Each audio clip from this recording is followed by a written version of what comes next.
大家好，歡迎收睇 A&E Channel。今日想同大家分享就係我最近成功整返好屋企部電視啊。咁事緣呢，有一日我睇下部電視嘅時候呢，佢就開始個畫面好花啦，同埋震啊跳啊咁樣。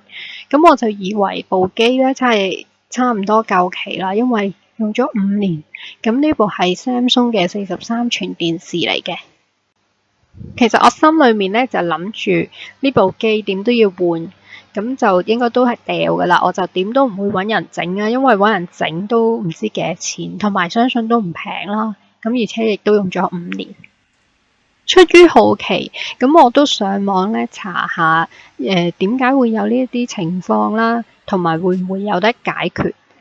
咁我就見到有啲辦法咧，就係話喺你個電視機嘅設定嗰度咧，就試下更新嗰啲軟件。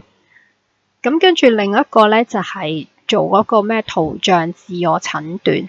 咁呢啲我都試咗啦，咁但係咧都唔成功。咁最後咧我就要採用呢一個網上教嘅膠紙大法。咁用呢一個方法咧，你就要拆咗個電視機殼。呢一部分咧，我就覺得係最辛苦。原來而家嘅電視機為咗慳成本咧，就減少咗用螺絲。咁所以我拆嘅時候，點解揾唔到有螺絲嘅咧？原來咧佢全部變晒暗扣。咁最後我就用一張舊嘅信用卡，咁就夾硬攝入去個機殼同埋嗰個機中間。咁就掃開晒嗰啲暗扣先開得到，跟住就到黐膠紙嗰個部分。咁但係好可惜咧，我當時黐嘅過程我就冇拍低片啦，因為我都係諗住試下，冇諗過真係成功。咁所以大家如果想睇翻點樣黐膠紙咧，就可以去 YouTube 睇好多其他嘅教學片嘅。咁我都可以講少少關於我黐膠紙嗰個過程嘅心得啦。咁你開咗個蓋之後咧，就會見到4個橙圈。咁呢啲橙圈咧，就係你要試黐膠紙嘅位置。咁你就要逐個試。咁如果好彩嘅話咧，你第一個你就估中咗個位咧，咁你就成功噶啦。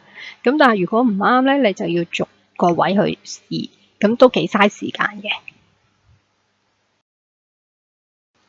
至於黐膠紙嗰個部分咧，其實就相對簡單。咁首先你掹開嗰個黑色嘅扣，向上揭起佢，咁你就可以拉嗰條白色帶出嚟。反轉嗰條白色帶，你就會見到嗰啲金屬線。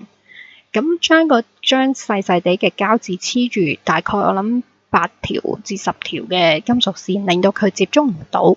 咁再插翻埋，開機試。睇下個熒光幕 O 唔 OK， 如果唔 OK 咧，就再褪一褪位，試下第2條金屬線。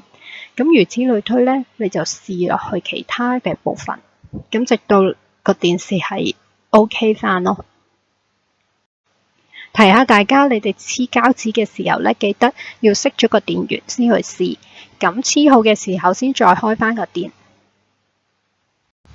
咁我自己試嘅過程都算好彩，因為我都係試咗6、7次到。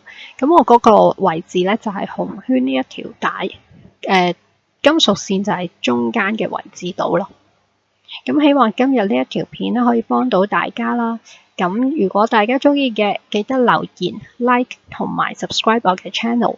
我哋下條片再見。